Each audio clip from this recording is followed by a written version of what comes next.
So good morning, everyone. My name is Carrie Ramsey, and I am the project manager for the We Can project at Queen's University. And we are actually a federally funded initiative by FedDev Ontario through the Women Entrepreneurship Strategy, which is the West Ecosystem Fund that some of you may have heard of. So it is our pleasure today to welcome Jennifer Baker Consulting from Kingston, Ontario. And I realize that many of you are tuning in today from not only Ontario, but across the country, around the world. By all means, let us know in the chat where you're coming from. We love to find out who's joining us. And we think that you're in for a real treat today. Obviously, in these current times, social media is so very crucial for boosting our business. And Jennifer Baker is one of the best that we've encountered. And we're so thrilled to give her the platform today to share with us what she knows and to answer your questions as well, I'm sure that are running through your mind at this time. So Jennifer, the floor is yours. Thank you, Carrie. So like Carrie was saying, I'm going to build on that idea of, certainly letting us know where you're from. But if you also want to say the business that you're in or what you do, I think you can post links to your website. I'm going to encourage people to use the group chat. When I've done webinars in the past, sometimes there's great connections that are made. So somebody is looking for a website person or some, local made jewelry, and they find them in the chat box. So feel free to use that to connect with people. I've just increased Carrie's workload because she's going to be monitoring the chat for your questions as well. But we're here to facilitate networking as well as learning. So as Carrie was saying, I've been doing social media, I guess you could say. I've been running my own business for about 8.5 years now here in Kingston. So I do focus on training as well as account management. My love certainly is education and training. And if you have any questions at any point, feel free to use the chat box and I will hopefully answer your questions. And we will have a Q&A at the end of the session. So it is a little bit of a tight hour, but I added a little bit of time in the agenda and Carrie said it was okay yesterday. So we might go a little bit over that 11 o'clock. So if you do have to scoot out at 11 for other requirements, then there is a recording that will be provided to you as well. So today we're going to be talking about channels and content, specific social media tips for the platform, some ideas related to communication for COVID-19 messaging, and then we're going to get a little bit into paid advertising as well. So there is a lot that we're going to be going through. So hopefully your coffee cups and teacups are full for today. So very first is the social media channels, and many of us are familiar with social media. And when I ask groups, what social media are you using and what are you on? I usually get the very standard, I'm on Facebook or I'm on Instagram, but there's a lot of other channels that maybe don't get the credibility that they should with respect to social media. And these are the popular ones that seem to pop up all the time. They have the activity, but again, they're not getting the recognition maybe they deserve. So up in the top right, we've got networking. So cousins to Facebook are LinkedIn, which many of our viewers are familiar with. Google My Business, which most people don't know about, and then Reddit. So Reddit has a huge community in it, and it certainly is about sharing information and knowledge. So I just want to bring your attention to that. And then we've also got image sharing. So that's the Instagram and the Pinterest of the world. Microblogging, which is Twitter, so it's shorter messages. And then video sharing. So oftentimes YouTube gets left off that list of social media, but it actually is a social media channel. And then there's Instagram TV and then TikTok. So we're going to be touching on not all of this, but some of these, but I just want to bring your attention, at least, YouTube definitely is social media and Google My Business definitely is social media. And something else to consider is that Reddit. And people are like, what's Reddit? It's a very interesting channel where people can basically have conversations, they post questions, and then they get feedback from other individuals and users. So something to think about. So in terms of the popular social media, and I always like to start with statistics and information. My background is business and economics, so I'm a numbers crazy person. So I like to give people data and information to make good informed decisions. So in terms of popular social media, YouTube definitely is #1, followed by Facebook.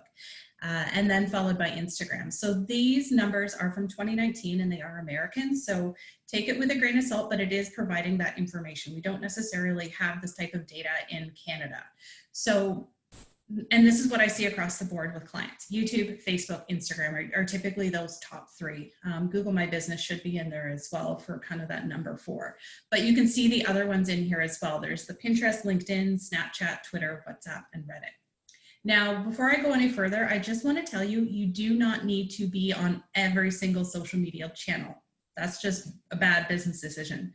You're going to go through these slides in this presentation and say, okay, I think I really just need to be on maybe Instagram or maybe Facebook or maybe Twitter. I don't know. It comes down to your business, your product, your services, and who's using what channels. So you might come out of here and say, these are the 2 that I need to use, or maybe I need to be on 4, maybe I need to be on 1. Okay, so I don't want everyone to run home. Well, never mind, we're all home. I don't want everyone to leave this webinar thinking they need to, do more. Sometimes it's about doing less and doing it better. So how often are these people logging into social media? Again, 2019 data. This is probably drastically changed in the past 6 to 8 weeks as well, given that we're all home. But people are often logging into their social media channels multiple times per day. Oftentimes it's Facebook and Instagram, definitely multiple times per day, several times a day even. I find myself going in, mind you, I do this for business, but I find myself going in several times today just to see what's going on. Again, these numbers may have drastically changed in the last 2 months or so. So I also want to draw your attention to this. So the popularity and age. So who are these individuals actually on the channel? So there's been an increase, in the last couple of years of people saying, oh, should my business be on Snapchat? Should I play the long game, create a business account for Snapchat so I can get the people later on? It depends. It depends on what you do. So while yes, the bulk of users on Snapchat are younger, so the 18 to 24-year-olds. If you want to play that long-term game, hoping that, in 6 years they're going to be 30 and now they're an ideal client for you, sure. But remember, social media hasn't been around for very long, so we don't know what that long-term game is. So look at it from a year to 2 perspective, not, 5 to 10 years out, because we don't know what social media is going to do. But looking at Instagram, it's very popular in the 18 to 30-year-olds. Facebook is definitely asking or requesting people to start Instagram accounts. So Facebook is actually owns Instagram. So if you notice the integrations between the two, where Facebook is asking about Instagram or Instagram's asking about Facebook, it's because it's owned by it.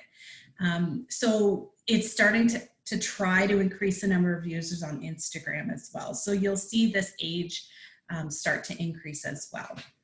Okay.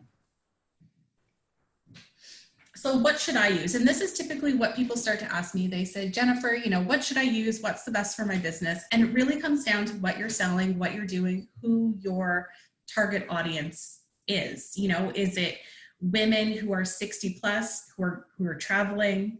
I'm looking at Christine down there in the video chat. So is that your target audience? Who are they? What do they use? Probably Facebook would be like the main channel for you, and then maybe getting into YouTube a little bit, depending on your strategy. The other thing I want to say is, what do your potential customers want to use? So you have your existing client base now, it's women 60 plus who like to travel with their girlfriends, but is there another market you want to get in front of? So is it millennials who don't have cars, who need means to travel, they want to do it in groups, and maybe that's a market you want to get into. So it's, yes, looking at what your existing customers are doing, but also maybe a grouping that's an untapped market for you. So there might be 2 in there. And then the other question is, what do you actually want your social media to achieve? And a lot of people, they'll say to me, Jennifer, I want to get on social media to promote stuff. Okay, what would you like to promote? And that word stuff might come with, they want to get traffic back to their website such that it increases e-commerce sales. It might be that they want to increase their e-newsletter list. It might be that they want to get video views on YouTube. What do you actually want your social media to achieve? Okay, so you have to answer that question. What is that goal? Is it the fillable forms that you want? Is it client inquiries? Is it sales to your website? And for those of you on the call, there's a lot of you. You're all going to have very different answers for what you want your social media to achieve. Okay, so terminology, there's just 2 slides. This is making sure everybody's on the same page. So a couple of words that I'm gonna say in the next section or so, they get often used interchangeably, but they're very different.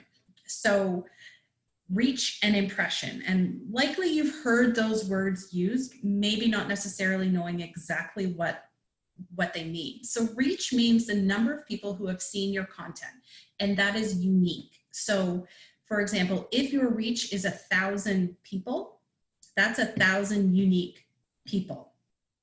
Whereas impression, if you have 1,000 impressions, it may not be unique. It may actually be one person who saw something 1,000 times. Now 1,000 is not really likely, but it might be a smaller number of unique viewers. So that's a big difference. So when people say, oh, you know, our impressions were 3 million, you know, for Kingston.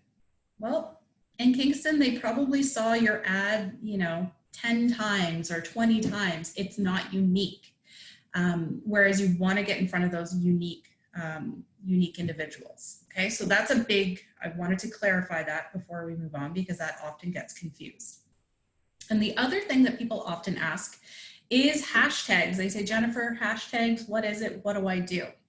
So my very quick hashtag 101. I normally like to ask people what a hashtag is, but I can't in this forum. Maybe I could. But a hashtag, it used to be called the pound symbol, and then social media took it over, and now it's something used in social media. The purpose of a hashtag is to increase reach of a post. Hashtags are used on Instagram primarily, Twitter, and LinkedIn now, not on Facebook so much. So if you see them on Facebook, likely not. And there's 4 different types of hashtags. So I put hashtags into buckets. So the first one is content. So when you're using a hashtag on a post, it's going to be related to the content that you're posting about. So if Carrie had made a post about today's session, she may have said, you know, hashtag social media, hashtag online learning, hashtag maybe women entrepreneurs. So it's a hashtag related to the content of the post. The second one is location. So oftentimes people want to have their content shown up within different locations. So they'll use hashtags related to a specific location. So Kingston, Ontario, we've unofficially adopted YGK. YGK is our airport code. So that's what we use to distinguish ourselves against Kingston, Jamaica, Kingston in the UK, Kingston, Australia, Kingston all over the place. So we use YGK as our unique hashtag. Now, fun fact, there also is another group, and I like to say this, it's just interesting, but there's a group across the world who also uses YGK. It's a model talent agency, and it stands for Young Good Looking Koreans. So sometimes during the day, you think, I don't think this agency is in Kingston, or I don't think this is here. It's because it's across the world and they're promoting their models and talent that they have at this agency. So sometimes it gets a little bit muddled. The third type is event. And then the last one is campaign. So I'm going to give you some examples in here. So content, we've got business, small business. Location could be something like Canada. Sometimes locations, and depending on where you are, if you're outside of Kingston, there might be a different one. So shortened names, so I call them pet names or shortened names, but Thunder Bay uses T-Bay. Sault Ste. Marie uses SSM. So if you're outside of this kind of YGK catchment area, you may use something a little bit differently. I think Burlington uses Burl On. So you have to kind of do a little bit of research to see what your community is using. And then some communities, yes, use the airport codes. Event, so we've got COVID. I was like, let's think of an event. COVID-19, definitely that is, for lack of better words, I'll call it an event. But then there's also more fun things like Wednesday Wisdom or Flashback Friday. And then campaigns. So a few years back, Queens U did a really great campaign on their 175th anniversary. So it's Queens U 175, or something like Dove Difference from a larger marketing firm. So those are different types of hashtags that you can use. So there's a lot to know there, but that's why I make a flow chart. Okay, So we've got reach, impressions, and hashtags. Okay, so content marketing strategy. And I talked a little bit about the platforms before, and people will run home and they'll set up, 4 or 5 different social media channels. And then they get 2, 3, 4 weeks in, and then they say, I don't know what I need to post. I'm stuck. I don't know what I should do. And they struggle with content. And this is where all the hard work with social media really comes in. It's the content marketing strategy. And this is might be a little bit hard to get our heads wrapped around a little bit. But content isn't about your products or services. Content marketing isn't about the products or services that you offer. It's actually about education and information for your clients and customers. So I often have challenging discussions with my clients at times, and they say, oh, we've got a new promotion, just put it out on social. I'm like, well, we need to do something behind this to make it more content related, what your customers want. Because let's be honest, we go to social media sometimes for entertainment value, sometimes to have a little bit of fun. We don't go to social media to get the latest advertisement from your furnace company. And we don't go to social media to get the latest, maybe sale post from, whatever company. We're looking for information, but packaged a little bit differently. So it's more about that loyalty component is what we want. Jennifer, I just have one question. Could I ask this? Yes. From the chat, Don is asking, with regards to hashtags, is it okay to use full name hashtags, or should we use short form words? For instance, hashtag small business versus hashtag SMBZ. That's a good question. So it can go either way. So if you are in Instagram, you can actually search to see what hashtags are being used and the ones that are more popular versus less popular. So it might be that you use the shortened version, so SMBIZ for small biz, or you actually might write out the full 2 words. So part of it is searching to see what content is in each of those hashtag buckets, I'll say, because it's going to be a little bit different for each. And another question is, should we use the name of our business in a hashtag? Depends. So with hashtags, people think that they need to use their business name, but if it's not tied to a larger strategy, then you're going to be the only person at your party. So you don't want to be the only person, talking about your business and being the only voice there. Now, if it's tied to a larger strategy, so maybe you're a, local jewelry maker, and with every order you do, you say, post a picture of your jewelry on Instagram and use the hashtag, jewelry ABC. And now you're going to start to get that flow from customers talking about your jewelry, what you're doing. You're not the only person at your party. So if you do want to use your business name, which you can, make sure you promote it and tell people how to use it and why to use it. Good? I think? Okay, we're good? Carrie's nodding. Yep. Okay. Yep, go ahead. Perfect. So content marketing answers specific questions that people have, and providing them with answers they can't get elsewhere. So the best example of content marketing is YouTube videos. Best example. So we can all think of a time that you said, I don't know how to build this or fix this in my house, or I don't know how to do LinkedIn, or I don't know how to do this. And you Google it, and then you go to YouTube and you watch a video and you go, this person knows what they're talking about. This plumber really knows what they're talking about, or this social media person, or this business coach. And then you kind of go down the rabbit hole.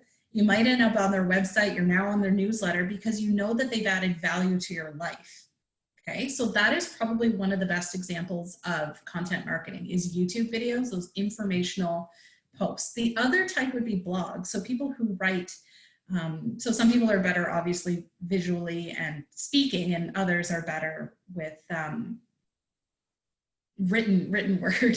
So blogs are also a really good example of content marketing as well. So again, you're looking to answer a specific question.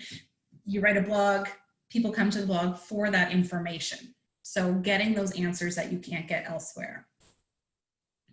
And it was funny, I had this slide up the other day and my husband looks at me, he's like, why do you have a cat on a skateboard? And it's about, so content marketing is that blend between what customers actually want and the purpose of your business and the purpose of your brand. So social media, people just want to be entertained. I think of some of the more popular viral posts, whether it's Facebook or Twitter or YouTube, and they're funny and they're entertaining, and maybe the host or the individual is laughing, and it's entertaining. It's a cat on a skateboard. Me, it's birds, you know, running around coffee cups. That's my thing. But I'm entertained by it. If somebody starts posting about their business and they're being a little bit too rah, look at me, I tend to tune out a little bit. So you have to find that balance between the two. And typically, and oftentimes a question that might come up right now is what's, you know, I should talk about my business. I should talk about my products or my services I'm selling. And I want to entertain people. What's the balance? And typically it's an 80-20. So 80% of the time it's going to be either educational or content marketing, and 20% it's going to be that hard sell promotional. So here's an upcoming tour that we have, or you know, here's a product that's for sale and it's $50. So that hard sell is that 20%, whereas that content marketing is around that 80% or so. So content marketing really isn't about your products or services. It is and it isn't. It's finding that fine balance between the two. Okay. It's a tough one, folks. This is a tough one. I see a question. Can I answer the question, Carrie? Before I was going to wait to see if you got to covering that, but go ahead. How do you play a YouTube video on Instagram or Twitter? Great question. So all social media are competitors. So they don't like when you post YouTube content on Facebook or YouTube content on Instagram, and vice versa. That all social media channels are competitors to one another. So they basically want you to exclusively use their platform. That said, with your challenge that you have, depending on how long the YouTube video is, so if it's under a minute, you could upload the file unique to the Instagram feed, essentially. So it has to be under a minute. If it's longer than that, you could do an upload to IGTV. And Twitter, I think offhand it's 30 seconds. It might be 30. I'd have to check, but I'm pretty sure a video to Twitter is only 30 seconds unless you're doing a live stream, and then it's obviously extended, but that's only live stream. Yeah, so it's a little bit challenging. So Christine, and I have this challenge with clients too. They want to have a YouTube presence, but then they also want to have their videos on Facebook. So, and I argue with marketing companies and sometimes SEO companies about this, and I will upload them natively, it's called, to Facebook, so that it plays in Facebook and it's not a link to. Because again, think about it from the user perspective. What are you more willing to do? Are you willing to, oh, look, here's a video, I'm going to watch it. Or to see this video, I now have to click on it and it's going to open a new tab. It's going to open a new browser on my phone. So think about it from the user perspective as well. I think that answers that, unless there's more. Okay. Okay, so the content strategy provides right content to the right people at the right times for the right reason. And this is a good time to tell people, you know, hands down, if a channel or a platform isn't working for you, then cut it, then get rid of it. So if you're finding that maybe engagement's gone really down, or you don't have the time, which is also an issue, to manage Twitter, you know, maybe it's time to let it go. If you're not achieving the goals, you're not getting the results that you want, it's time to let it go. So it's okay to get rid of it, and then it's okay to add new ones onto it as well. Just make sure you update all of your website and collateral when you do that. Okay. So in terms of developing that strategy, come back to the marketing goals. Think about, what do you want your social media to achieve? Again, is it clicks? Is it website views? Is it online sales? Is it fillable forms? Is it online consultations? What are you trying to achieve? And you might find that each social media has its own goal. So Instagram may have a different goal than Facebook, and, you know, Twitter and LinkedIn and so on, and that's okay. And that's actually a good thing because they're all unique products. And then focusing on your audience. So making sure that the right, you're using the right platforms with the right content for the social media channel. Jennifer, someone just sent a private message asking, what would be an example of a marketing goal, for instance, for Instagram? So a marketing goal for Instagram might be something like getting people to engage with your posts. So now with goals, you would add more to it. So have a, number associated with a deadline. So you could have a, you want 50 views on every post, by the end of the week or something like that. So it might be views, it might be click-throughs, it might be engagements. Instagram stories are really great for engagement. So you can get into the create tab and ask almost like silly questions and just say, it's Friday, what are your plans? And get people to basically write in and respond back. So engagement would be a really nice thing as well. But goals are anything tangible, and goals can be anything that ties back to your business and what you want. Does that make sense? Okay. Yeah, I didn't see it come up, so I wondered why you popped on. So if you find yourself and you think that you might be challenged creating content, something that's really neat is creating a content map. So I'm going to go through an example of what that is, and I think it's going to help clarify. So people saying, I don't know what to write about, I don't know what to talk about. Content maps are a really great tool. Creating the content, number 4, and then distribution of the content, which I find that a lot of people do lack. So they make this beautiful content, they make this fabulous video, they work with a wonderful production company, they make a video, they put it on YouTube, and then they get 13 views. So what is the distribution plan? Okay, all right, let's get through this. So we're getting into that goals. So awareness. So do you want to have awareness of your brand? And most people, that's kind of a secondary goal. It might be driving traffic to your website. So if you do have an e-commerce site, it might be that traffic, referral traffic from Facebook or Instagram back to your e-commerce site.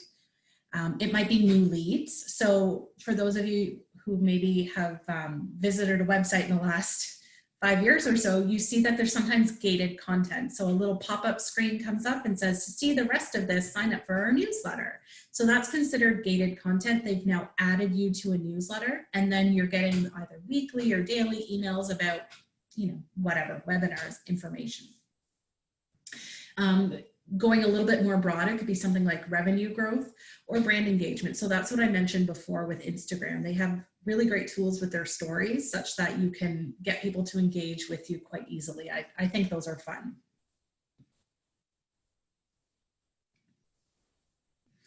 And then thinking about your ideal audience, and you're going to have likely more than one audience, and that's okay. Some people like to draw circles and say, okay, my first audience is women who are 60 plus, maybe who are single, maybe widowed, who like to travel, who want to travel with their girlfriends. Maybe that's one first circle. And then you've got another circle with, okay, I've also got a grouping of couples, older couples who want to travel together. They don't want to do it on their own. They want to travel with other like-minded individuals. That's another grouping. So you might find that you have 1, 2, 3, 4 different audiences, and they're called audience segmentations, and that's okay. That's a good thing. If you can add other details to it as well, so being very specific about interests, what they're interested in, even what they're not interested in, is helpful. It will be helpful when you get into any sort of paid advertising, which is what we'll finish off today with. So this is a content map, and somebody in a webinar I was hosting last week or the week before told me about this product. It's called Coggle, which is very difficult to say, Coggle, which I put it down on the left-hand side there. So it allows you to create almost like some people call those a mind map, some people call them a content map. But you think, okay, I teach yoga. What do people want to know about yoga? I don't know. And people struggle because they're the expert in, travel. They're the expert in yoga. They're the expert in jewelry making. And they forget all the other little Thank you, Carrie. They forget all the other little components to it. So even looking at the science of yoga here, we've got kind of the information of what is yoga. So then you go through mind, body, soul, and the different components related to that. We've got how to do yoga, again, segmented into mind, body, and soul with different ideas. Why yoga, mind, body, and soul. So you can see how this has been separated out. I actually had to cut some off at the bottom to get it all fit in the screen. But it gives you an idea of how much content they can have, just explaining what yoga is. You know, very simply, I should have done the math first. 9, that's 27, is that right? 3, 6, 9, 12, 15, 18. Yeah, 27 ideas right there, which could be a combination of blogs, videos, photos, tutorials. And if you're posting maybe something once a week or more than that, it might be, you know, half a year worth of content just here. Carrie, question? Yes, someone had a private question about, so what we've been talking about so far is B2C, so business to customer. Will you maybe relate how this would work B2B, so business to business, if someone was a business looking to reach other businesses rather than customers? For instance, LinkedIn, or are there particular tools that relate more to the B2B that we should keep in mind? I think it depends on your business, but definitely LinkedIn is a great place to get in front of that B2B. Oftentimes people will focus on LinkedIn and then they get into YouTube videos and then they get into Google My Business. So they'll typically be a bit heavier on those channels. Now that said, to have a presence on Facebook, because you know that maybe your B2B clients are in a certain segmentation that they do use Facebook, it might still be a good opportunity to be there as well. Again, it comes down to who is the one who's going to be making the purchase decision. Now, with paid advertising, when we get into that, I focused on Facebook and Instagram specifically, but if you can do paid advertising on LinkedIn as well, and that can target people based on job titles, seniority, specific companies that they work in. So you could get into that as well. If that makes good.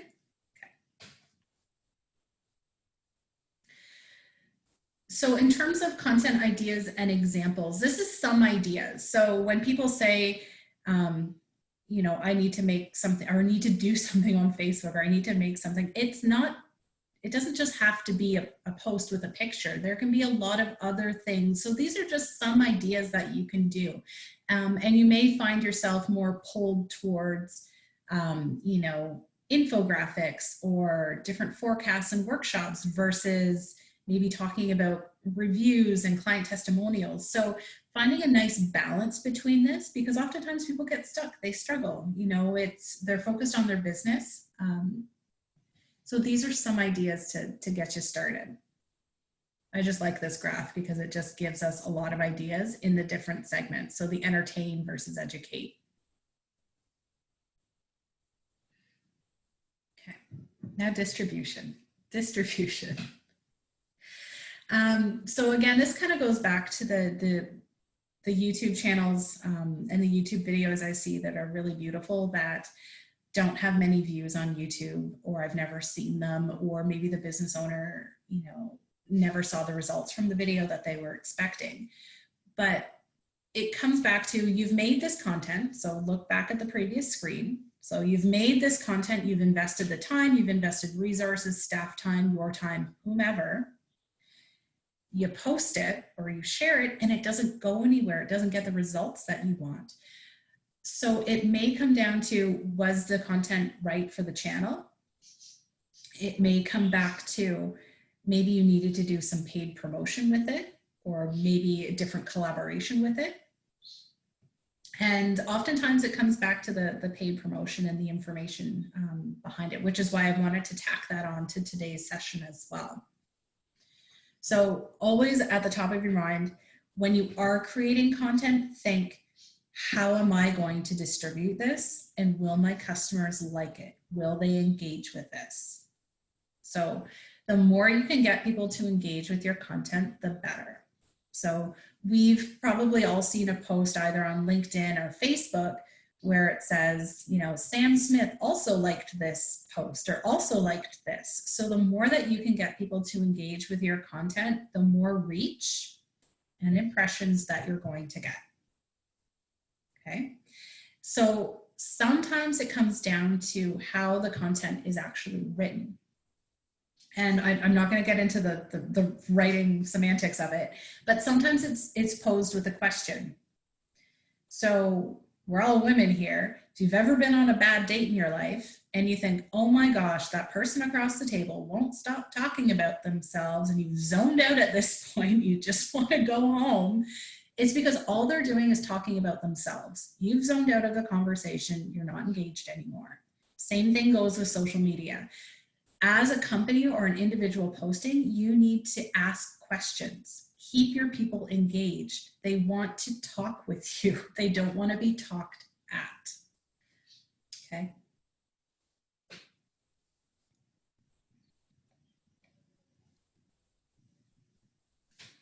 All right, so some specific social media tips. So I'm not going to go really in depth here, but I just very high level for the majority of the channels. So this is my laundry list. So Facebook, don't use hashtags. Although you may see friends and colleagues and maybe other businesses using hashtags in their business posts, don't use them. They do clutter. They don't increase your reach. They've been testing them, I'll say testing them for about 3 to 4 years now, and they don't do anything except for confuse people. You can have single photos. I do prefer single photos, to be honest. But you can have albums as well. Videos I'll get into, but they are the best performing type of content that you can share. So if you can make a still photograph into a video, even if it's like moving slightly, that will perform better than a still image. Mentioning other accounts, so that's tagging, sometimes they're called mentioning, but that will indicate to that company that you're talking about them. So I use Join Me as a webinar feature. So I tag them in my posts and just say I'm using Join Me. So it indicates to them that I'm talking about them. When I posted about this webinar, I tagged Carrie at We Can. So she's aware that I'm talking about her as well. In terms of post length, you're looking at around 40 to 50 characters. It can be longer, but I want to say back in the day, marketing, when I went to school, they talked about marketing above the fold. So above the fold in print media. So when you see a newspaper, it's that front cover. So it kind of flows over into Facebook as well, but the 40 to 50 characters will appear. And then there's that see more button. So you've really got to capture people with the 40 to 50 characters. And then you have to click the see more. And you can write lots and lots and lots. I can't remember the text limit right offhand, but you can write lots underneath that. Okay, I will get to the hashtag questions, Erica. I will get to the hashtag question. This is just Facebook. So optimal daytime and frequency, 3 to 5 times a week. You definitely don't need to post on Facebook every single day. I've got one client who posts once a week and performs beautifully. It's awesome. And then I have other clients that post 5 times a week. And again, it depends on the strategy, what they're trying to achieve, the content they've created, but it can be a mix. You definitely don't need to post on Facebook, twice a day. If you find that you want to share more content, start using the Facebook story feature on your page, because then you can share content more frequently, more casually, and it's not going to annoy the bejesus out of people. Okay. And then in terms of day and time, it depends. I would recommend looking at your Facebook page insights. It will give you insights specifically for your fans and followers on your page. This is kind of global engagement, so it's got everybody in a big pot right now. But typically there's there's peaks at around 8, 9 in the morning and then 8, 9 at night. And that's when everyone was going to work.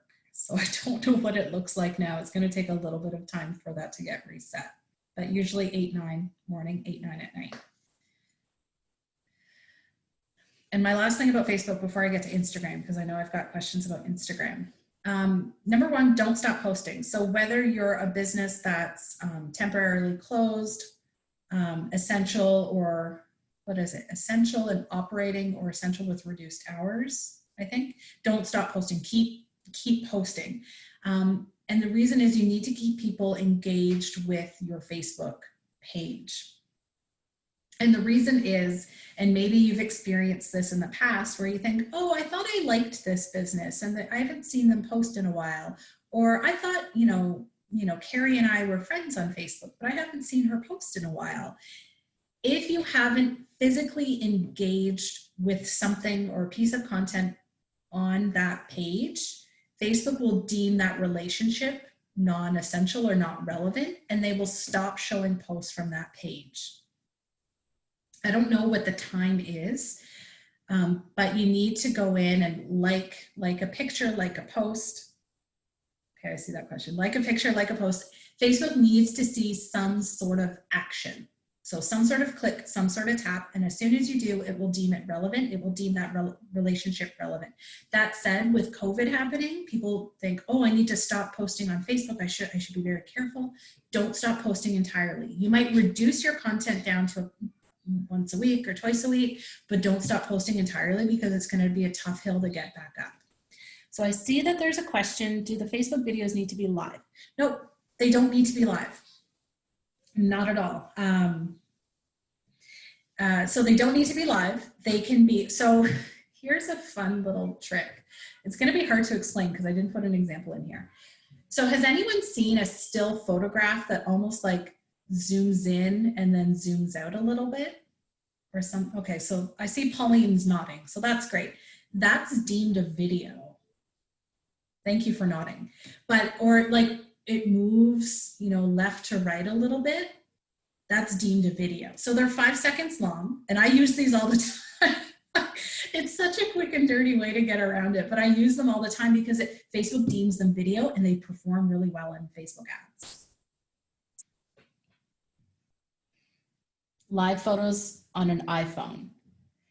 They have to be some sort of MP4. I don't know what live photos download as. They're like GIFs. I don't know what they would download as. I've never used it. Christine. I find more engagement now when we're in isolation than before. Yeah, because we're all at home ignoring our families, which I'm doing right now. And Carrie is doing as well. So you can use live video. That's great. That's fun. Some people are nervous about that. I'm okay with it. You can do a recorded video. So maybe something you've done in-house or you had a production company, you can do that type of video. Or again, you can use that still photograph that almost zooms in and out. There are, I think Carrie, it's called wave.video. That's the one that I use. And it just, you can customize it for Facebook or Twitter, whatever size you want. And then it moves it ever so slightly, makes it into an MP4, and then Facebook loves it. So that's my hot tip. So Instagram posts, and I know somebody had an Instagram question, so I'm just gonna scroll up to make sure we've got it up here. I've seen some, okay. So Erica had a question about the hashtags in the comments instead of posts. So it was an article that I read probably back in November. There was a research firm doing data research or whatnot on what performs better. So exactly your question. And they found that the post performs better if the hashtags are in the body of the post. So not in a separate content, in the actual body of a post. So I'm a data person, so I'm going to tell you what the data says. Okay, and you can include up to 30 hashtags. So going back to that flow chart that I had earlier, so thinking of what type of content do I have? What location do I want to appear in?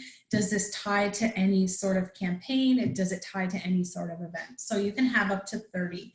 I've seen something like 20 is a good number or 30 is a good number. I've also heard the phrase of shadow banning. Oh my gosh, shadow banning in people. So there's groupings of people on Instagram who believe that if you use the same hashtag multiple times throughout your Instagram life, that Instagram will shadow ban you, so it won't show your content, and that's totally not true at all. It's likely that your content's just not that interesting to your customers and your followers, that they're not engaging with it. So it's not Instagram, it's you. Now in Instagram, you can use up to 10 photos. So it's that swipe idea that you can use up to the 10 photos. The video, which was a question a little bit earlier, it can be as short as 3 seconds. It can be as long as a minute. And then make sure you use a location. So you can see under my name there, I have Kingston, Ontario. So oftentimes people, when they're searching on Instagram, they search by location. And that's what I do a lot too. I'm like, what's going on in Kingston? And then I search the location and then, you know, different content appears. Same thing when I used to love thinking about traveling. I would search a location and see what was happening. So make sure you include that location. And you can go back a little bit. You don't have to go back to posts that you've done a year ago. That's too far gone. But even in the last month, you can add a location. It will still make a little bit of difference. Jennifer, just on that, I know you're getting to that question from Christine. Also, just on that location portion, I know in speaking with different women entrepreneurs that safety is a concern, obviously, that if you have a home-based business, you want to explain that you don't have to give your address out? Oh, no. Yeah. It doesn't have to be a home address. So I have an office midtown in Kingston, but I just keep everything Kingston, Ontario. And actually it's better not to tag your specific location. So, or your business location. And sometimes it comes back to a little bit of the vanity of, oh, I want to tag my business. Actually, it's better to tag a city or a town that you're in. So it might be Frontenac County or Ottawa or Kingston, because people are looking for Kingston. They may not be top of mind to think of, oh, I wonder what Jennifer Baker Consulting is doing today in her location. Likely not top of mind for people. So keep it a bit more broad. You can get very broad that you can put Ontario, Canada, you could put Canada, but remember you get mixed in with a whole bunch of other stuff. So just make sure you want to be there. And then I see Christine asked about, should we max out a hashtag, 30 hashtags? Yep, because basically after 30 hashtags, it doesn't count 31 and beyond. So 30 is your max. Okay, can the location be your company name? Yeah, okay. So you do max out at the 30 hashtags. And after that, they simply don't count. Oftentimes people will ask me about different apps for Instagram. And I don't use third-party like other apps. I just try honestly to keep it simple in my business. What I do for hashtags is I have a text auto replace on my iPhone such that I type in a keyword like SM and then it auto completes with all of my hashtags related to social media. So that's a fun one too. So yeah, Pauline just got excited there. I'll make a note and I can send Carrie the instructions for that.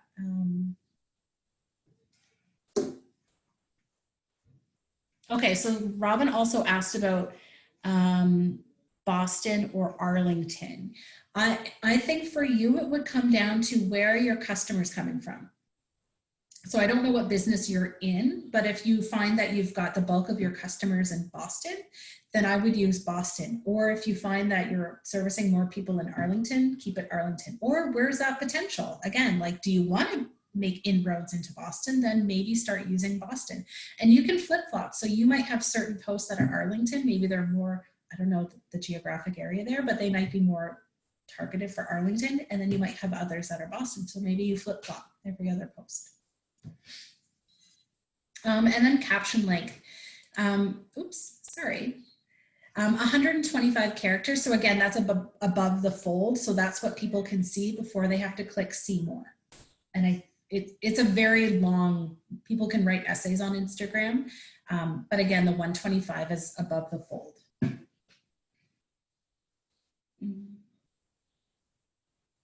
Okay. Any other Instagram post tips? And questions, not tips. No? Carrie, we're okay for if I... Yeah, I haven't seen any questions, but if you wanted to gather them or put them into the chat, we might have some time at the end. Okay, hopefully. So stories. So stories are a type of content that exists on Instagram that exists only for 24 hours. After that, they will be archived and you can use them as highlights. So sometimes when you go to Instagram, you see people with the little circles or the little bubbles under their profile picture. Those are called highlights. So they're old stories that people have saved. So they're kind of like photo albums. These ones are a little bit different. They're not as curated as the posts on a page. They are really, really great for engagement. So you can see in the pink box here, I ask, do you want me to do another webinar? In the next slide, I ask people what content do they want to learn about, and then they tell me, and then I just make a webinar on what they want. So I'm doing that market research information as I go along. And it's definitely more like the unofficial fleeting information. So again, the first picture here, this is what I'm looking at right now. My album's up above top, and I'm in work time. So I have preschool shift later this afternoon. So that's pretty standard for what I look like. But they're more of the unofficial, they're more fleeting, they're more fun, they're casual, as opposed to here's an advertisement for my business. So more casual. Jennifer, there was a question earlier in the session. I'm just recalling somebody asking why you would put the hashtags in the comments section of the Instagram post rather than in the body of the content. I believe No, you would put it in the body of the content of the post. There are some people I've seen also that yeah. put it in the comment. Could you explain maybe why they would do that? I don't know why they would do that, but they perform better if it's in the actual body of the post. And I can't recall the research firm that did the analytics behind it, but in terms of reach, the post reach was better when the hashtags were in the body of the post as opposed to the comments. I can't recall, it was back in November now. So in terms of time frequency, Instagram posts, you could do something daily or a couple times a week. And again, Instagram stories can be like more fleeting, off the cuff, multiple times a day. I oftentimes for the accounts that I manage and I work with, in the evening is a good time to post. I tend to get the most engagement with individuals 8, 9 o'clock at night on Instagram. But again, that's me, my experience. This data here is showing around 9, 10 o'clock in the morning. And maybe that because it's a younger audience. I put the hashtags in a comment so it's easier to dual purpose my content for Facebook and Instagram. Okay, so a couple here. Let me just, oh my goodness, what are some of the advantages of Instagram? I have an account, however, feel overwhelmed. So some of the advantage of Instagram, it partly comes down to market, so your target audience. So if you are tailoring to people in that, I'd say under like 45, like a younger audience, Instagram might be a really great place. Also, if you're visual, if you've got that visual appealing content that you want to share. Now, mind you, for the service providers, they just all rolled their eyes. I'm also a service provider, so it's figuring out the content that people want to see and how to share it. So my Instagram, I'll just go to back here for a second. So mine, I had a branding shoot done with a local photographer in Kempville. She's really great. I'm going to shout out to Gemin Photography. She's amazing. She's in Kempville. So we did a branding shoot and we got all of these pictures done, and it's almost like my Instagram content is set. And then I do quotes every other post. So it's finding that balance between it. Oh my gosh, there's a lot. So part of the advantage is your target market using it, and then can you showcase your products? Can you engage with people on it? If you find that there's no benefits to it, don't feel like you need to be there. You don't need to be everywhere. So Marie had one. I'm not really understanding what Marie was asking. I put the hashtags in a comment so it's easier to dual purpose. Are you sharing automatically?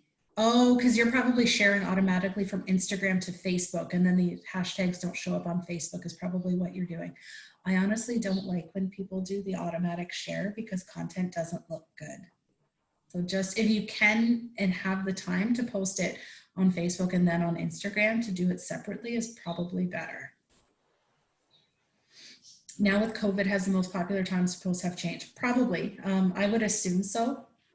I won't have data for that for a little while. So I don't have an answer, Susan, about the most popular times to post. Let me see. Maria at Lofty Butter has a beautiful Instagram feed. Okay. How do you just saying, I love her butter company, and just every day I crave butter. Oh, that was you. That was me. There is a question privately from Aaron. Would like to know more about managing divisions, if any, between personal and business social media when essentially you are your brand. Like when you are your brand, like for instance, you're an artist or an actress. How would you manage the division between your personal and professional feed? Or is there a division?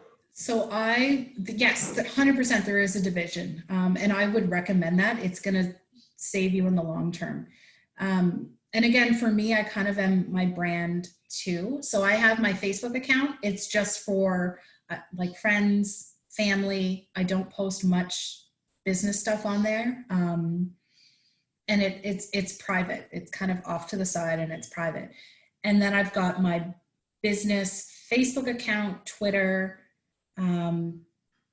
LinkedIn, that it's all business. And then sometimes I sprinkle in a little bit of personal. So you can see here on the Instagram story, it's fairly personal. Sometimes you get a toddler running around in a rain suit on an Instagram story, but I would definitely try and keep them separate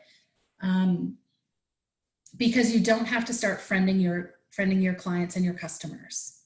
You know, they shouldn't be offended. You do want to keep your own personal space, I'll call it, and your personal realm. You guys are having a whole conversation on here about butter now. And how do you do polls? So Elizabeth, there was a question about the polls. The polls. So Elizabeth was asking about how do you do polls. So to do any polls or questions, they're all done through the stories feature. So when you open up Instagram and go to your profile, in the top left-hand corner, there's your profile picture, and then there's going to be a blue circle with a cross in it. You're going to tap that, and then it's going to open up to front facing, so it'll scare you at first, because it always scares me. And then at the bottom, you'll swipe over to where it says create, and then it'll give you the option for polls, like quizzes, fun little interactive things that you can do. And if you click the dice at the top, it gives suggestions. So if you're having an off day where you can't think of anything fun to ask, Instagram gives some ideas as well. So that's all under the stories. Photographer. Someone was, the name of your photographer. Gemman, Jemman photography. Her name's Eleonora. She's so much fun. I've never had 8 hours go by so fast in my life. Okay. So we're almost up to our time and I'm not even close. So I did schedule in an hour and a half. So if we're going to go over it, I guess there will be a recording for this, but I'm going to keep going. Okay. So Twitter. So for those of you using Twitter, and a lot of people don't use it as much anymore. They're more focused on Facebook and Instagram and LinkedIn. And LinkedIn's our next one. But I just want to mention it because a lot of people are going to Twitter for kind of that breaking news. So you can use up to 3 hashtags on Twitter. Links are great. You can have up to 4 pictures. Your video is limited to 30 seconds. You can mention relevant accounts. And then the limit of a tweet is actually 280 characters. It used to be 140, they doubled it. But you can create what's called a tweet thread. So if you want to have a larger conversation, it's limited. You can click the plus button and then it's going to create additional tweets with it. Oh, you found her. Good. And then LinkedIn personal. So LinkedIn, if you haven't logged on to LinkedIn recently, I'd log on and just check to see what's going on. You'll probably find that there's a lot of activity on there.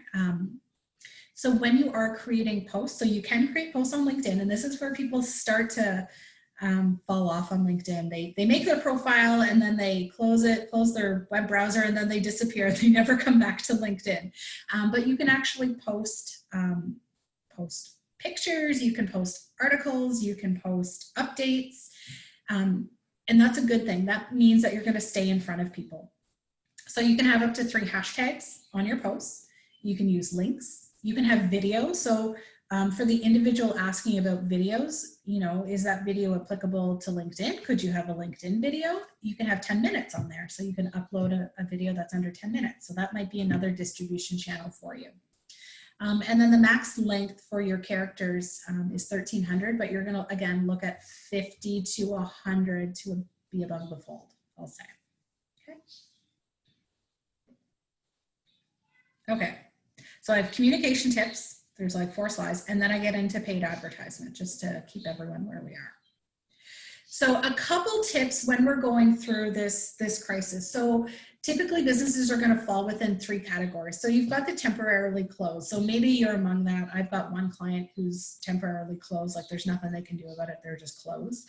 But definitely post a notice on your social media that you're temporarily closed, but make sure you're still posting something, like showing that there's a pulse there, that you're going to come back eventually. We don't know timelines.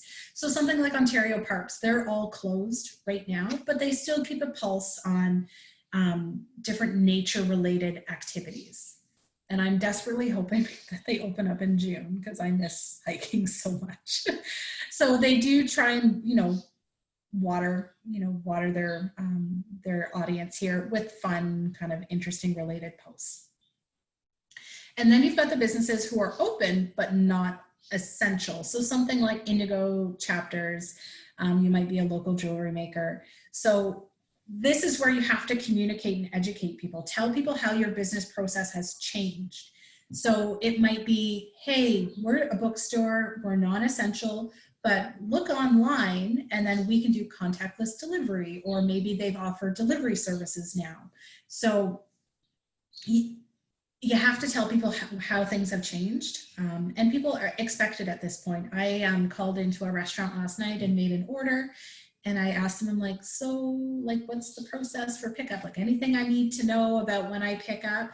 So it's, people understand that things have changed, that processes are a little bit different these days. So just let them know, certainly let them know about the payment process, delivery pickup services if anything is offered, and then what isn't available. So some things you just can't do anything about. You can't get the product or service for whatever reason. Just let them know, sorry, we're not able to provide XYZ service, but this is what we're doing instead. So actually I saw a local, I don't know if it was a Pilates studio or a yoga studio that said, sorry, we can't do in-person classes, but we've got, I don't know if they were doing Zoom yoga classes essentially, but this is how things have changed, and they've adapted.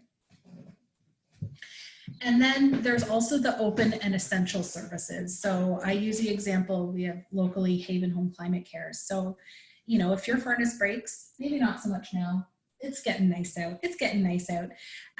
But tell people how things have changed, letting people know, okay, now our technicians wear masks, this is how they're washing their hands. This is how they're keeping you safe. And then also, this is how, as a business, is keeping their technicians safe as well. So it's twofold. It's the companies keeping their employees safe, but they're also keeping the families that they service safe as well.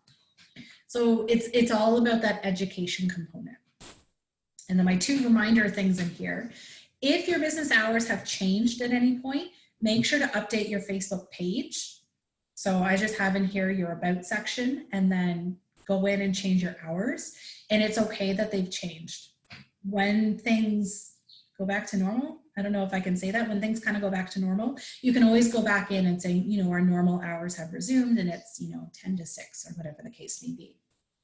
Same thing for your Google My Business. Please, please, please go and update this. This is the first thing that people are going to see when they Google your business. They'll say, I wonder if, XYZ restaurant is still open in downtown Kingston. And then they might see that they're still open at 8 a.m. for breakfast. And they go, do they do breakfast delivery? It adds a little bit of confusion to them. So you can, again, go in here at any point and update your hours of operation. You're not going to get red flagged or anything. And then certainly, this kind of goes back to the open, non-essential, but just tell people how your operations have changed. So this is a local bookstore in Gananoque that my husband buys a lot of books from, but they were very clear. They rambled on a little bit, but they were very clear. This is how we've changed. This is how we're trying to get our books out to you. This is how we do delivery. We want you to read. We know you're reading more. And they were very clear, very honest with how business operation and their business model has changed. And people do appreciate that honesty. Okay, all right. We are well over, my friends. We are well over. So if you do have to scoot out, it is just past 11. I understand. I like answering questions. I'm just seeing, I think this is Carrie writing. Yes, It's Google just My. me chattering. Don't Okay, worry. it's just you. I was just seeing if there's anything. Okay, so paid advertising. So like I mentioned, all social media has an element of paid advertising. So you could do Twitter, you could do LinkedIn, but one of the main focuses is Facebook and Instagram. That's why I'm talking about it here. So really it's about getting in front of your ideal customers. So there's lots of different ad types, where your ads can appear, what your budget can be. It's really up to you, 100% hands down. And Facebook ads is more about just Facebook ads. It's about Instagram, and then third-party websites and apps. So apps that you download onto your phone. So it's more than just Facebook.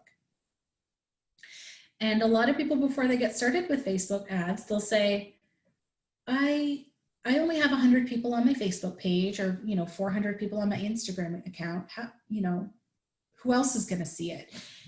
Facebook ads depend on the audience that you select when you're creating your ad. So it's not limited to your existing audience. It can be anybody in the world. So what you have to think about is who's most likely to become your customer. And there's 4 main types of targeting options. And as I go through these, you're going to say, I have 100% been targeted that way. So number 1 is your core audience. Number 2 is contact lists, website visitors, and 4 is engaged visitors. So you're gonna notice this today. So number 1 is your core audience. So you will target people based on their location. So you could say Kingston, Ontario. You could say their demographic. So it might be that they're women, that they're 40 years old, and their interests. So it could be something like they like dogs, or they like nature. So Facebook pulls all this information from their user profiles as well as the websites that they visit. So an example of this that I pulled, and this is what it looks like when you're creating Facebook ads. Ottawa, I want their age to be 30 to 60. They're women who have an interest in coffee and also organic. So now this group is interested in organic-based foods. They have an interest in coffee, and that audience tells me it is 7,100 people. And you can do this unique for every ad that you create. So as you're going through these tips, make sure you choose, so up at the top, right under the word tips, it says locations, and then it says people living in this location. So I have seen so many ads for British Columbia and Toronto and London and all over the place for like coffee shops and local retailers. And I think, why am I getting this? And then I think about this part here. It says people living in this location. So the other options are anybody. So if I've ever checked into one of those locations, if I have liked a page from one of those locations, it's going to think I have an interest in British Columbia. And now if somebody has chosen all, then I'm going to fall within that reach of that donut shop saying anyone who's interested in BC. So be very wary of that. Now, the other thing is don't choose all age ranges. Try to narrow it down a little bit. And try to put at least one targeting option in. So whether it's coffee, cats, jewelry, handmade, whatever, any keyword. You can also add relationship status in here. You can add really anything, any keyword that you want, you can put in here. But you can also exclude. So you can include and then exclude. So an example of this was, I was chatting with a group of individuals in Harrowsmith not too long ago, and it was a local farmer, and she said, we do meat products, local, organic, beef and chicken and whatnot. And she said, I really want to increase people in Kingston East. So what you can do is drop a geomarker code on Kingston East. And then she said, I want to increase this. So we did a 1 kilometer radius essentially. So it was the neighborhood. And then what I did, I targeted at organic, and then I excluded vegans and vegetarians. So it's thinking about who is your customer, but also who is not your customer. So the importance there, right? A vegan or a vegetarian doesn't care about your local organic beef. They're probably offended by it. So exclude them. Okay, so it's important about including, but it's also important about excluding. It can be overwhelming when we get started, but it's not that bad. It's not that bad. So when you're creating audiences, there's a few different types. You can upload a contact list. So if you have a point of sale system where you collect people's email addresses, if you have an email list, you can use that for a type of targeted Facebook ad. You can also use what's called a Facebook pixel. So if you've ever been looking or doing online shopping, and then the next time you go to Facebook or Instagram, the ad appears that says, my atmosphere 50% off. I'm like, they knew I was looking for new hike pants. Yep, they saw me there. So basically it will track people that have been to your website, and you can do and use the same piece as well. So this is called Pixel. It can be easily integrated onto e-commerce related sites, and you can track visitors and remarket to them. And it doesn't cost any more money. Question, You just Carrie? answered the question. The question was, does that cost for the Facebook pixel? No, it doesn't cost any more. So Facebook will provide the pixel. Either you can install it or you can have it emailed to your web developer for installation. So either one, it doesn't cost any more.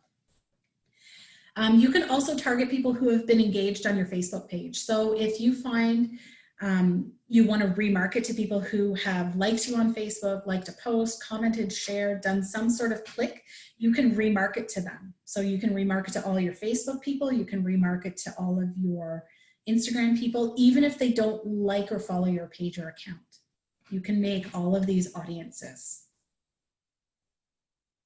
So this is kind of the idea that you can have it as an ongoing ad. So you can target somebody who is basically liked a page, what's today, May 1st, April 30th of 2019. If they liked a post on your page a year ago, then you can still target to them. Hold on, yeah, a whole year ago, May 1st. So a whole year you can remarket to this group of people, and you can have that ad ongoing.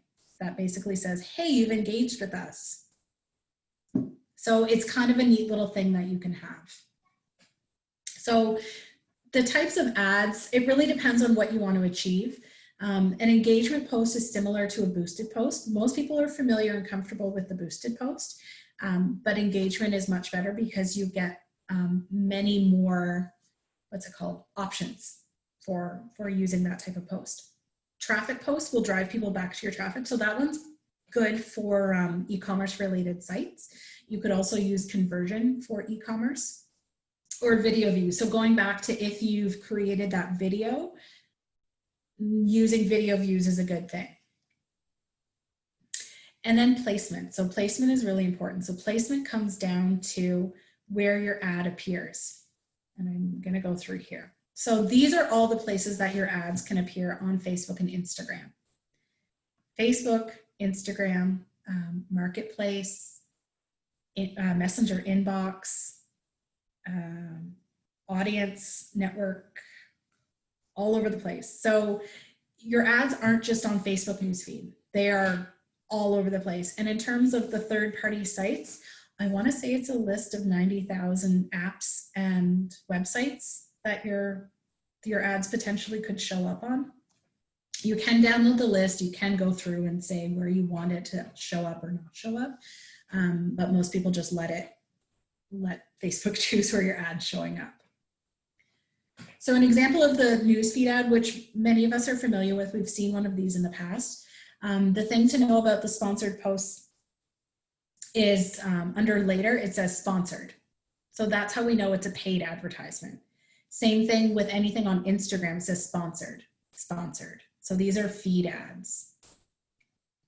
And then Instagram story ads, if we've ever gone through Instagram and we see the sponsored post come up. So these are both video ads, but you've got the swipe up to learn more. So it doesn't cost any more to do a swipe up. That's kind of included in it. That's part of the call to action, for lack of better words.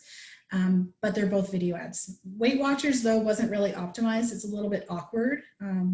It's not really optimized for Instagram story ads. And then this one is the type of ad that's going to appear when you open up apps or third-party websites. So that's one from Facebook. So in terms of how much it actually costs, it will determine on the type of ad that you create. So if it's a video engagement traffic, So you could be charged per click, you could be charged per impression, you could be charged per engagement, or for view. So any one of those is going to be basically how you're going to get charged. And you can choose sometimes how you get charged, but depending on the ad type, you may not get a choice. We should mention though that you can cap your budget, right, Jennifer? Oh, yes. So you're not going to get a bill for $1,000 because so many people, yeah, you can say, I only want to spend $25, for instance. Yeah. So how much the ad costs? Yep. So how much do they cost? It depends. So it depends on the actual ad. Like, how well did you do it? How well, what's the visual look like? What's the call to action? What's the audience that you've chosen? Is it a very specific audience who's interested in organic coffee and you've got a beautiful picture of organic coffee? Or did you just keep it open to everyone and now people are wondering why they're getting organic coffee when they're tea drinkers?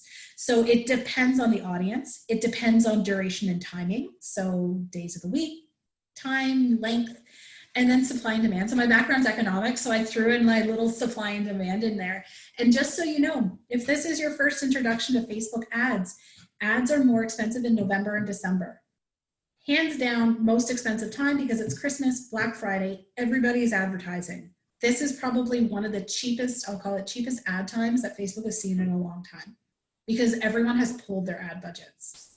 I've had a lot of my customers pull their ad budgets because they're not open. Why would I advertise? I'm not open. So this is one of the cheaper Facebook ad times that I've seen. And then in terms of how much it actually costs, many of the video ads that I run are a penny per view. They're 30-second long videos and it costs a penny. So while pennies don't exist in Canada anymore, you can still get charged a penny on Facebook ads. And it's 1 penny per view, which is really good. And I've seen clicks, 1 penny. And then I've seen as much as not a few dollars, but like $1.40, $1.50 per click. Jennifer, there's a question about how, when you're tagging people on Instagram, so this isn't exactly I don't think this is a cost question. I scared people with that. But yeah. How do you know who do you choose to tag? I guess is the question on Instagram, because that's an option for someone who hasn't tagged people before.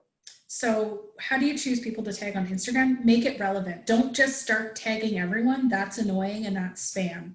So if you are maybe a designer, a fashion designer, and you tag your suppliers, let's say, where you've gotten your supplies from, that's great. Maybe you tag the local BIA or maybe economic development. They've, supported you, tag that, but just don't start tagging random people who have big followings. That's kind of spammy. I wouldn't do that, but keep it relevant to the type of post that you're doing and the content in the post.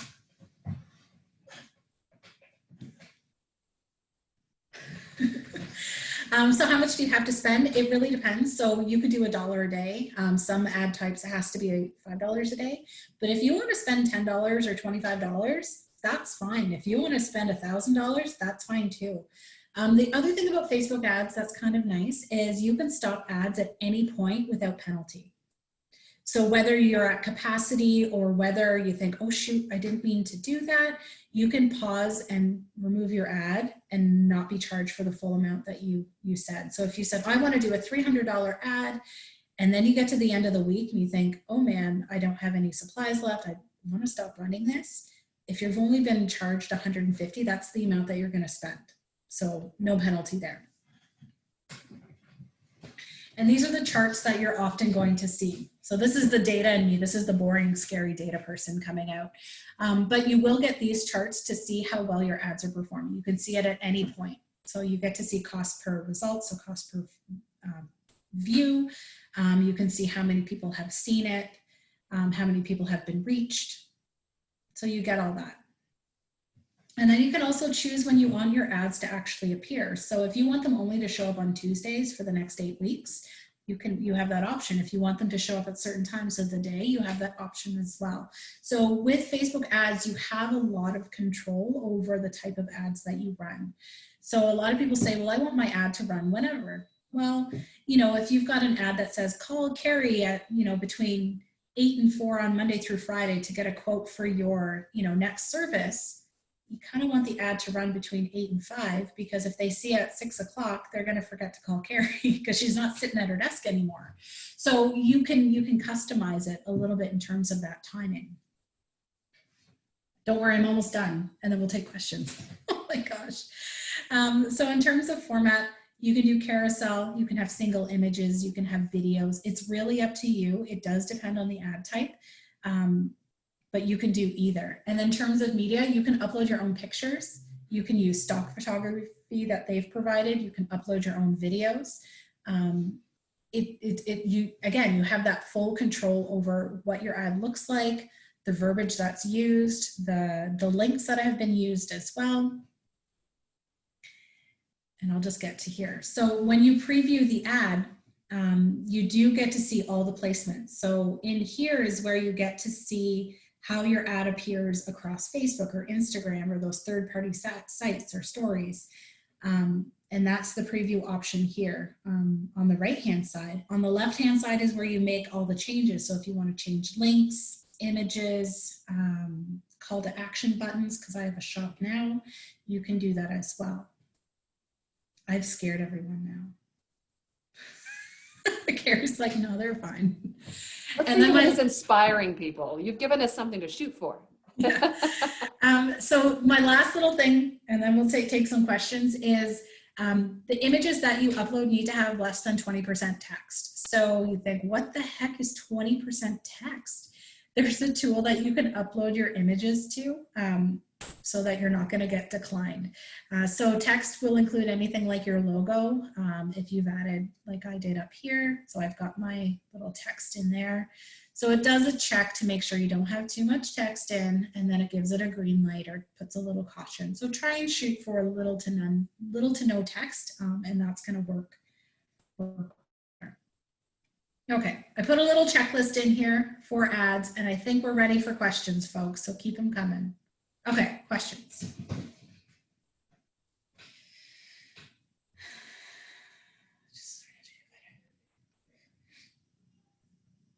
Okay, so this person has a new e-commerce site, and try this for sure. So a wildish, make sure you get your Facebook pixel installed like today. So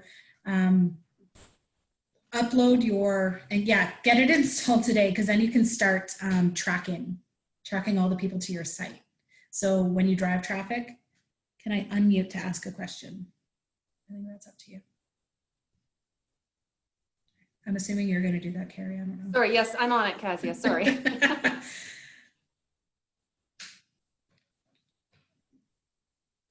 I know some questions are hard to type out, so I think I just did. Well, I just prefer to ask it as opposed to write it, because sometimes it's like a lengthy background story, right? Yeah. So Jennifer, I'm sure that you've been connecting with your clients as well as giving what I call Zoominars all along this period and beforehand to get your reach increased. And for example, today I'm looking at who has joined and who has their video on.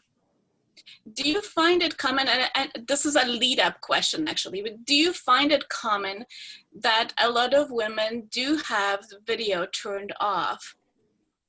I mean, of course, we are busy sometimes, but I'm wondering whether there is a linkage to, you know, how we perceived our visual image and whether we're kind of a little bit shy about it. I don't know, Carrie.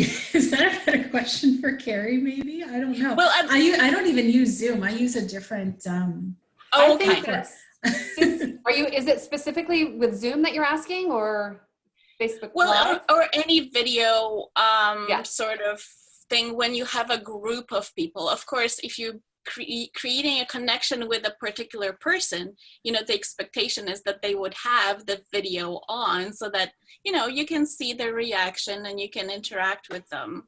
Mm-hmm. Yeah, absolutely. 100%. Women are much more cognizant, and I'm just scanning ours. I would say about 75 to 80% of the women in this call have hidden their faces, as for different reasons. Probably many are multitasking. Many have children on their laps or dogs. Whatever. But I think that that is definitely more likely with women than with men. In my experience, I've done a lot of these calls, and webinars. Well, the reason I'm sort of asking this because Jennifer mentioned, and we probably all know this to a degree, that getting reach is really based on, forming that connection. So videos do work better than still images or anything like that. And if we are not comfortable doing that, then, it kind of puts us at a disadvantage. Yeah, I always say it's hard. It's nearly impossible to be an invisible leader of your business. People want to see you. And I think during COVID, we just haven't seen our hairstylists for a while. And so some of us are even more shy to put our faces my own out bangs. there. I've been cutting. Gosh. Yeah, don't even look. But it's nobody cares, right? Let's be honest. Yeah. But we just definitely. But we think that they care. We think they do. It's a mindset thing. Oh gosh, that's a whole other session. Yeah, Cassie. That could be a great session, actually. Yeah, so this is why I'm asking this, because two women over here.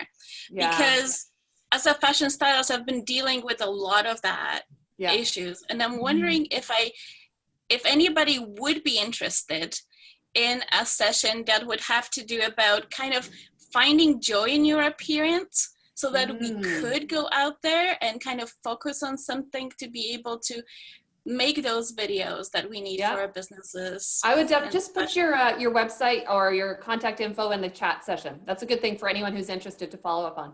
I haven't done this, but I just, thought of this right now. Not a bad idea at all. Yeah. Okay. So Jennifer, I'm not sure if you're watching. There are a couple other questions. Yeah, I'm trying to. Do you recommend running ads against each other to test performance? Yeah, split testing is good if you're trying to determine audience or even ad creative. I think split testing is good. It doesn't cost necessarily any more. It runs at minimum, I think it's 3 to 7 days, and then Facebook will come back and say, this ad performed better. And then what you can do is duplicate that, and then that ad can run on its own. So I think split testing is good. Yeah. Okay. Did I miss any questions? I feel like there was one in here.